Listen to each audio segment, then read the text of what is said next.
Hey guys, welcome back to Football Ninja Podcast. I'm your host Amit. As you guys have already read in the description of the video, we are going to talk about the most heated topic in transfer window. What's happening with Manchester United in this particular transfer window? Also, we'll be covering up what is happening in the past, how everything is transpiring to reach to this level where Manchester United is not able to sign a single player or the targeted player.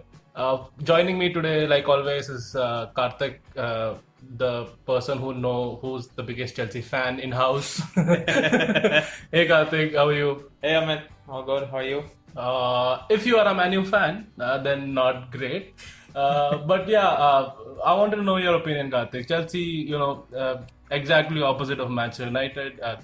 They are having amazing. Yes, it comes because of a 1 year ban in transfer, and now Chelsea is showing exactly how to do transfers. So yeah, like you said, Chelsea has had a good transfer window as opposed to what Man U is having. I wouldn't say it's a bad window. It would have been bad if they wouldn't have signed even a single player. And I mean, they can still turn their fortunes. If they do sign, there's still about 15-20 days to go for the transfer window to shut.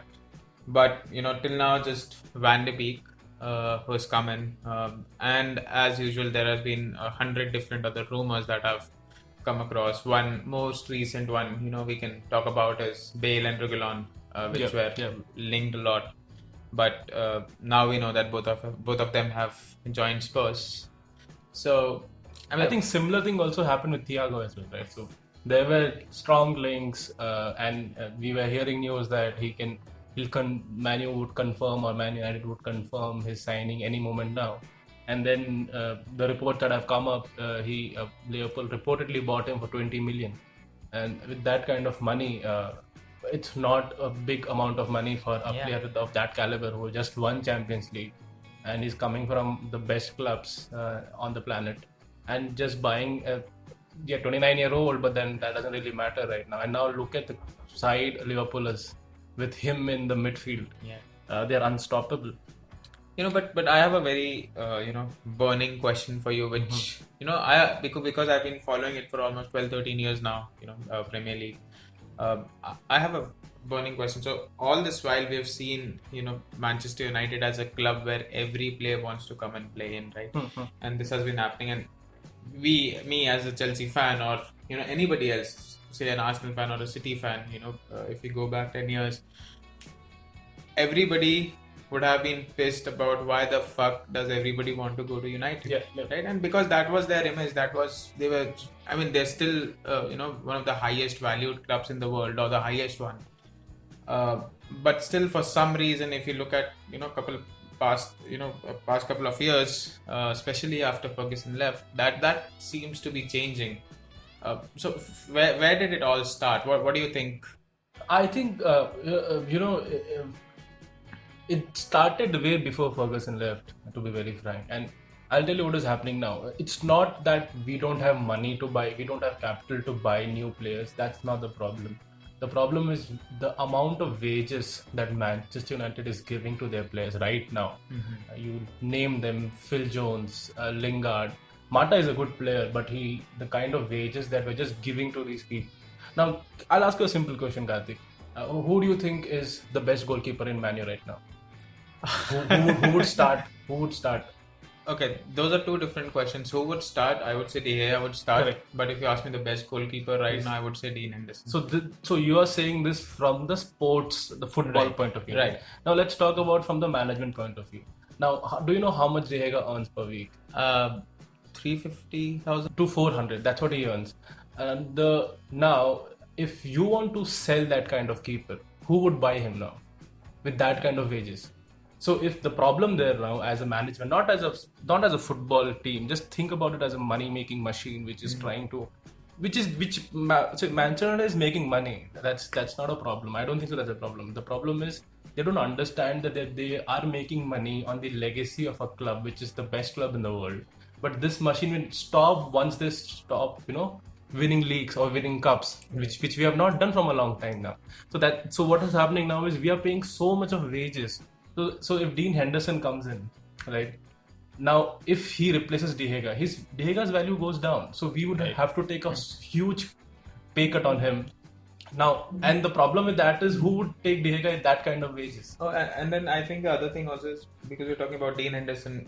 When he signed a new deal, he's now one of the best paid goalkeepers in the Premier League. No, one of the best, not the best one, but one of the best paid goalkeepers. He's not played a single match for United yet, right? So you don't know how he's gonna come in and perform in that team because he was playing for Sheffield United. No offense to them, but then United is a much bigger club, and with a bigger club comes that that pressure, that responsibility, everything. So you don't know how he's gonna perform. You've already made him one of the best paid goalkeepers.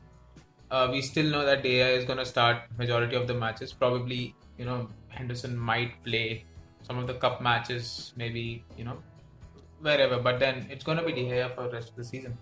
Yeah, if you see, and that for that kind of player, keeper who would not consistently play, you're giving him one of the best wages. Right. Now see, now this is not just a very isolated event. That's where the bad management comes in.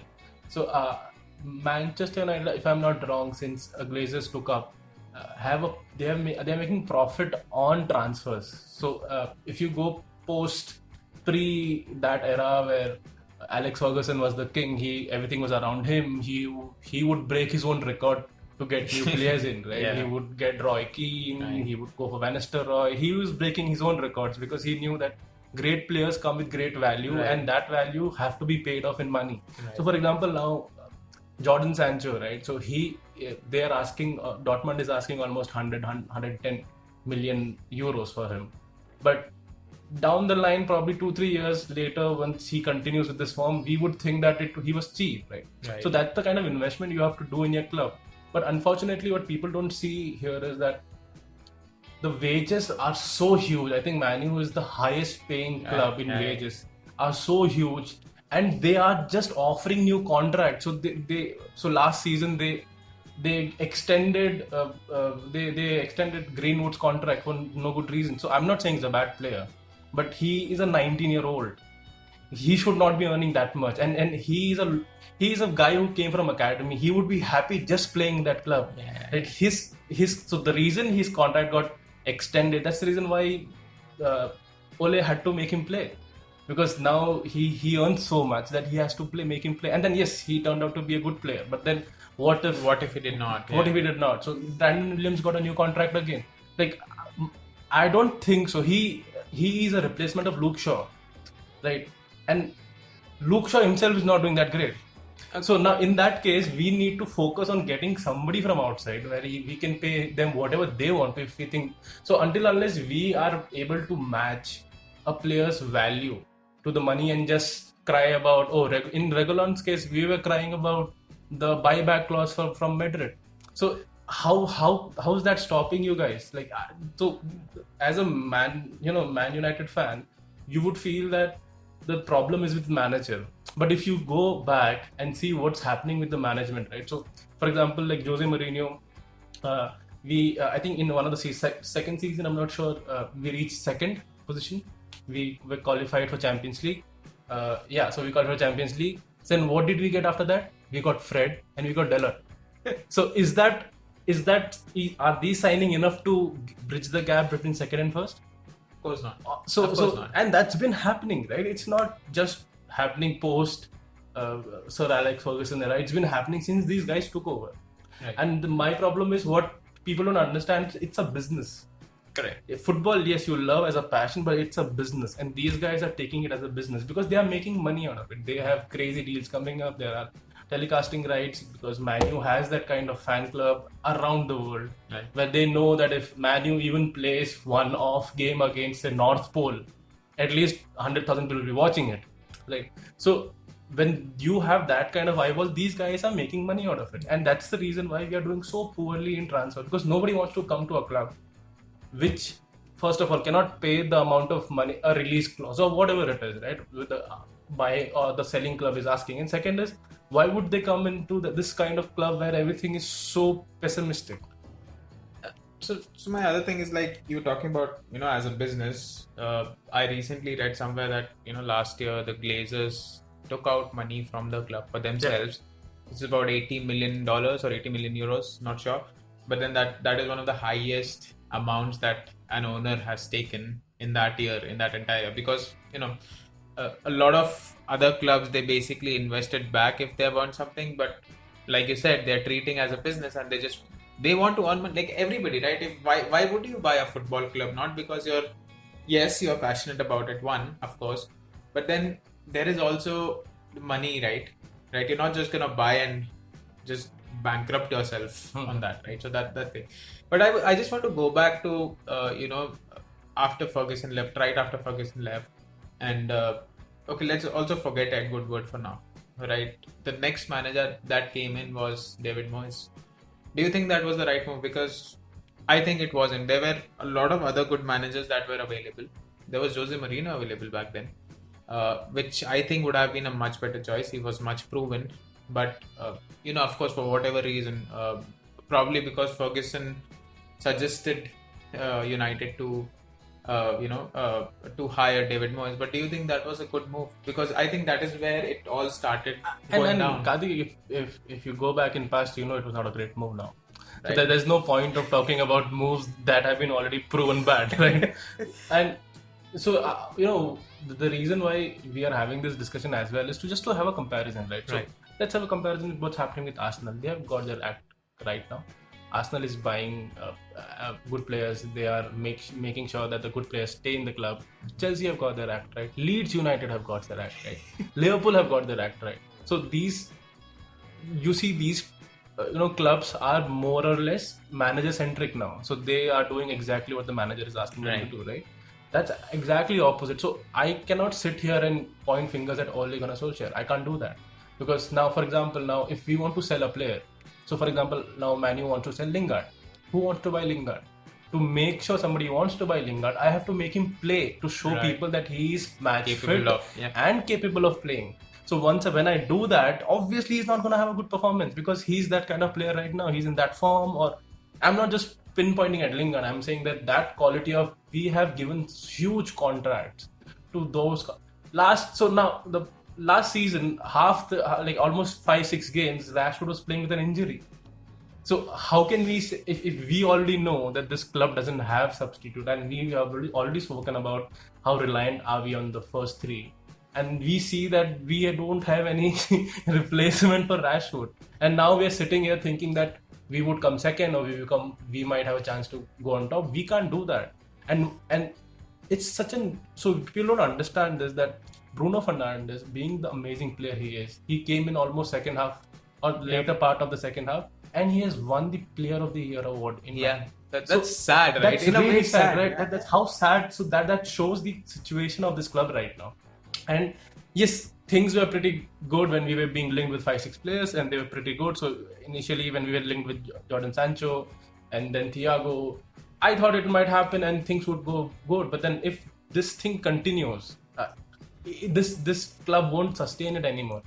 And the problem is the current set of players, I really like them. So the current set of players who are playing under Ole, somehow he has got that vibe in the team where they want to play for the manager, which I did not see under Mourinho, because he was very toxic in this last season. Right. And he was toxic because he was not getting the signing that he wanted.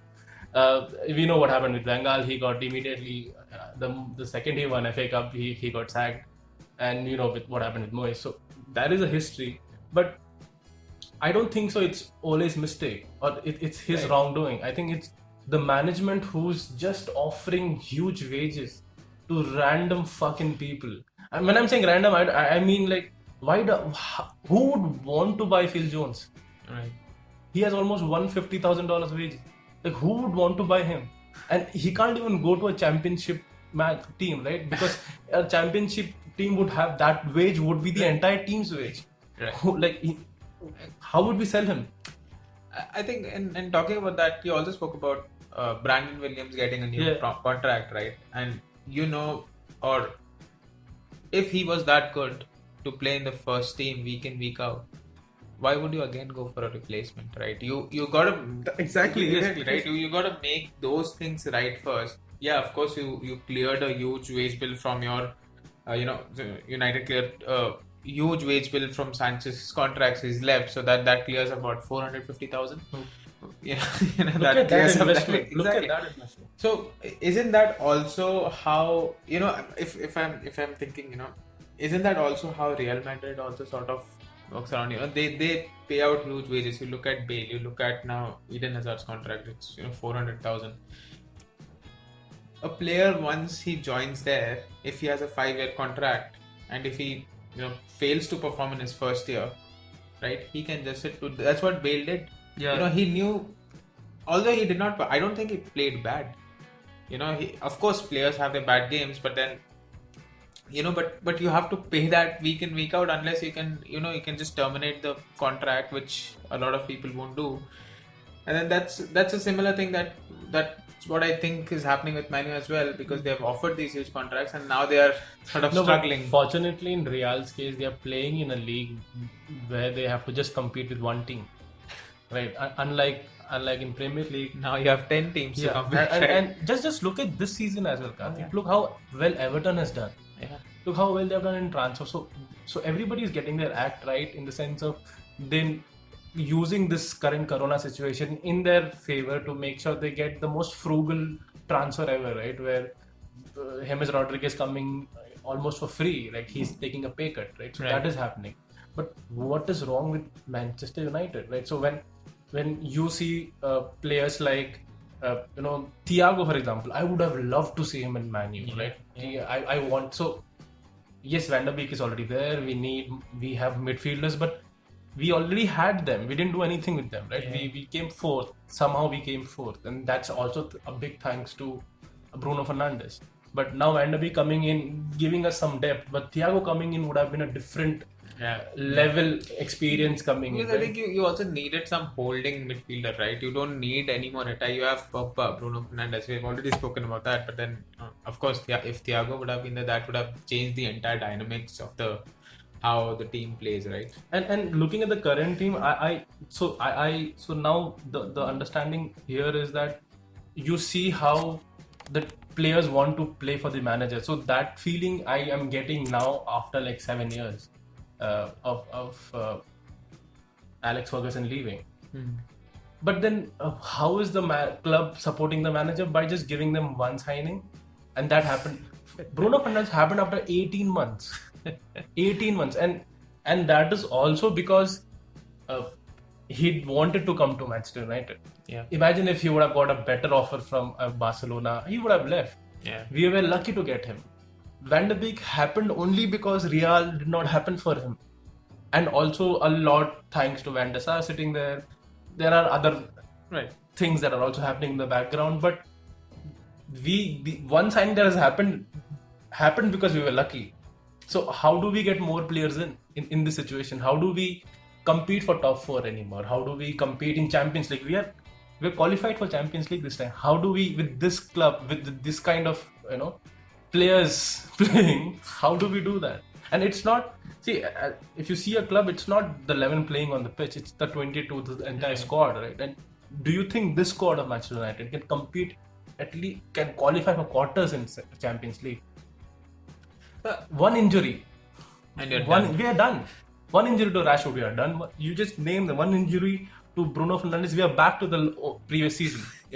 How we started, we are exactly back to that. So if those are our risk, how do we take care of those risks? Nobody cares. See, that's the problem. Management, nobody cares. Like, now I was reading about how they have come out in public and all the criticism that they're getting on Twitter and everywhere else.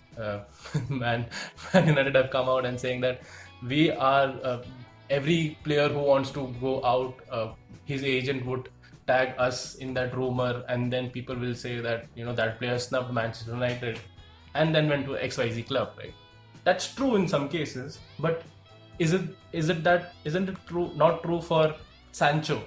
We wanted him. Did we get him? No. We wanted Bale 2 years back. Did we get him? No. So you pick players who we wanted and they moved somewhere else.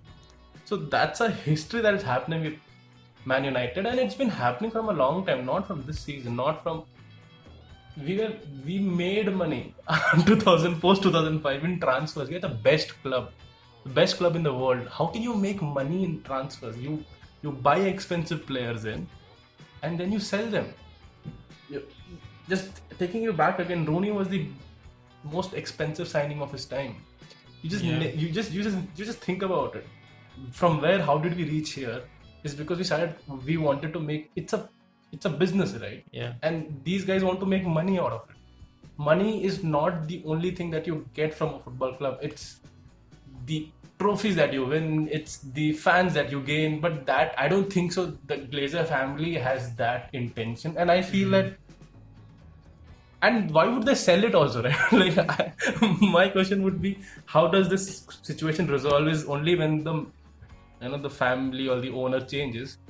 But even if somebody has a big fat check of 5 billion, I don't think so they would want to sell it. Of course, I mean, you're making 80 million euros of 1 year. You're not going to sell it. I have another question, right? Let's just talk about last season. Okay, so last season, you made one signing, Chelsea made zero. Okay, this might not be a fair comparison to everybody, but I'm just thinking, right?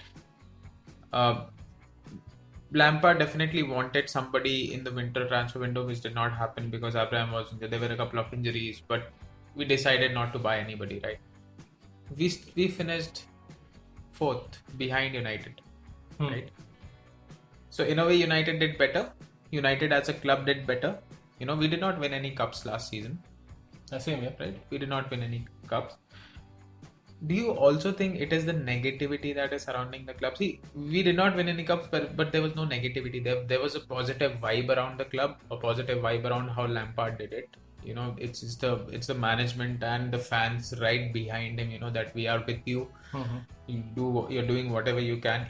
I think even if this season he does not win anything, of course there are expectations with these big signings, but honestly I don't expect them to win anything, because it's again that you got to play together to for some time. We saw that in the first match how disconnected the players were. But leaving that aside, even if they don't win anything, I don't think it's gonna create this kind of a vibe that is going around United right now, that negative vibe. And do you think that also affects any new players sort of coming into the club? No, but I think the vibe that you're talking about is different, right? So, as a Man United fan, I don't think so. We hate the players or the manager. Of course, yeah. Right. We love them. Right. Yeah. So when you see what is happening, what is trending on social media, is not hate towards Ole or not hate towards any player.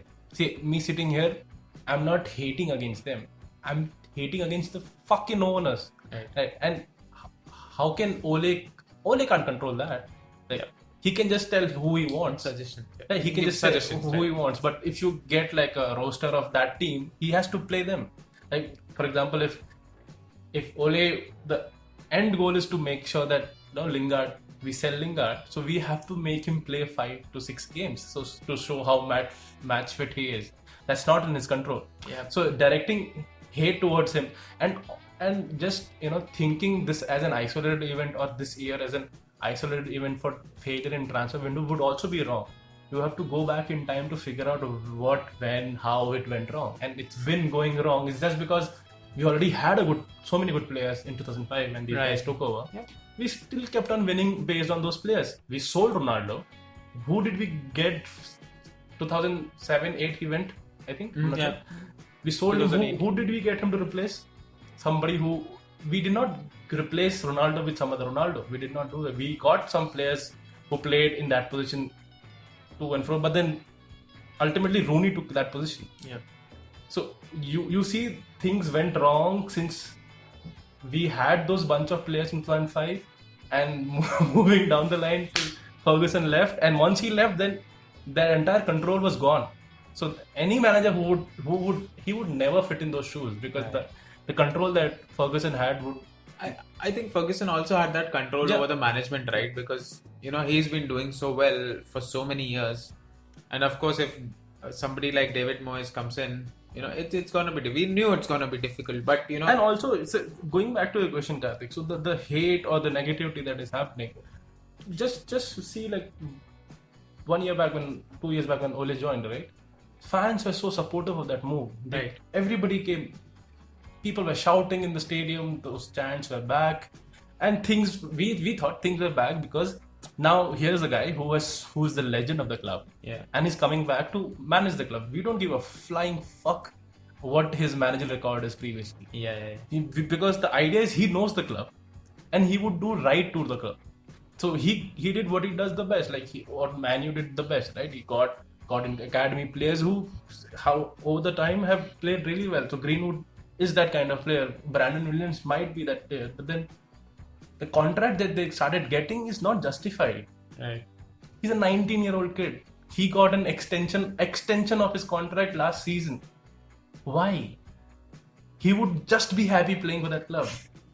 Right? So when you don't like as a management, you don't understand that where do you have to spend money. This would exactly happen, right? Because you need capital right now to buy big players. Because if you pay peanuts, you can only buy monkeys, right? So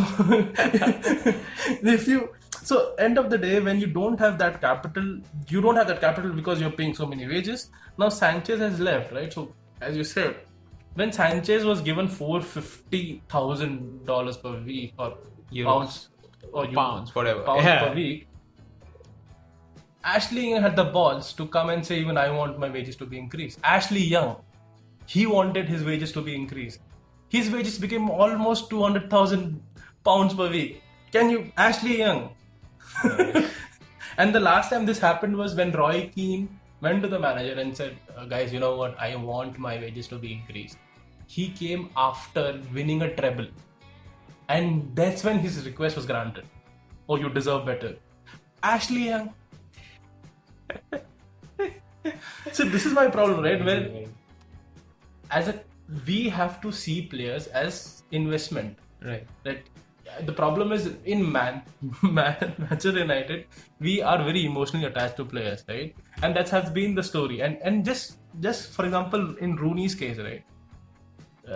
In his last season, he went to Everton, but we were still paying half of his wages.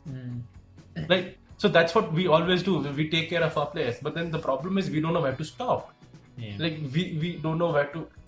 Why the hell do we have to pay Ashley Young 200,000? I don't understand this logic. Why?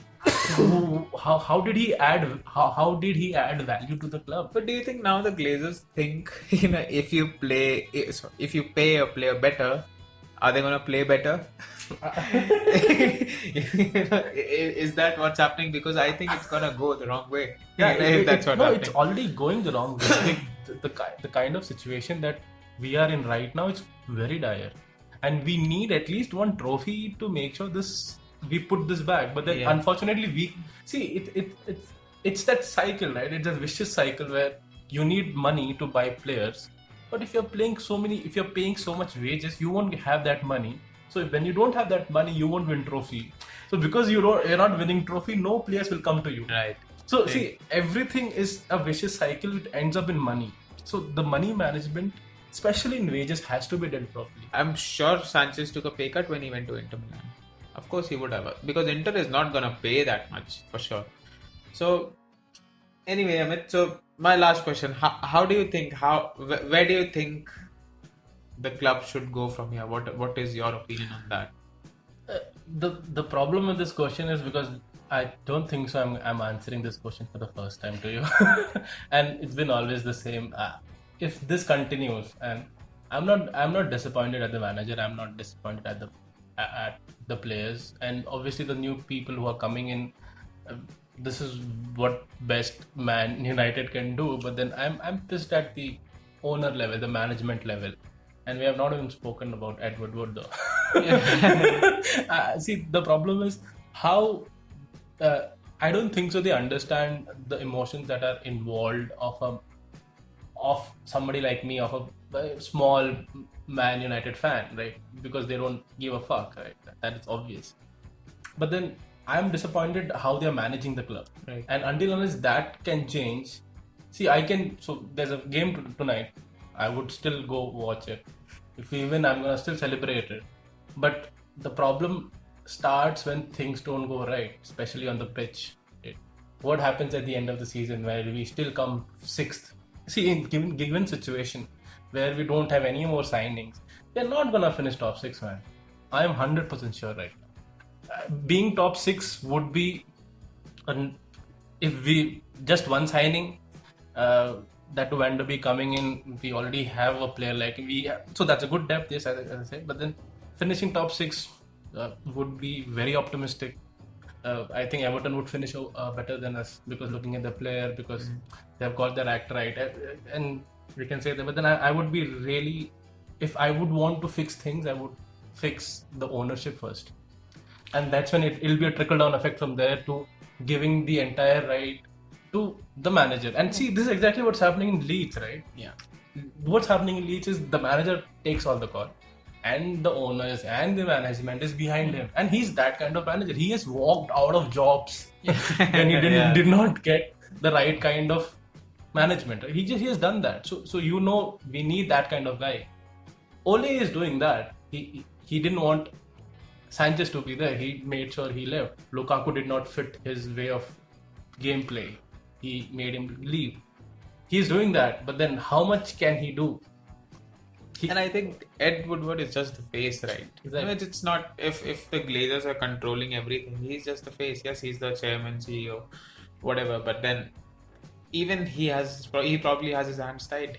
People can abuse him, do whatever, but then he has to get the money from the owners to even buy somebody, right? He has to go through that. And over the period of time, I have not seen a single, apart from Ole coming in, and I've not seen anything that has improved this club especially after Sir Alex Ferguson left, right? So the kind of signings that came in Wenger's time would have probably benefited Ole.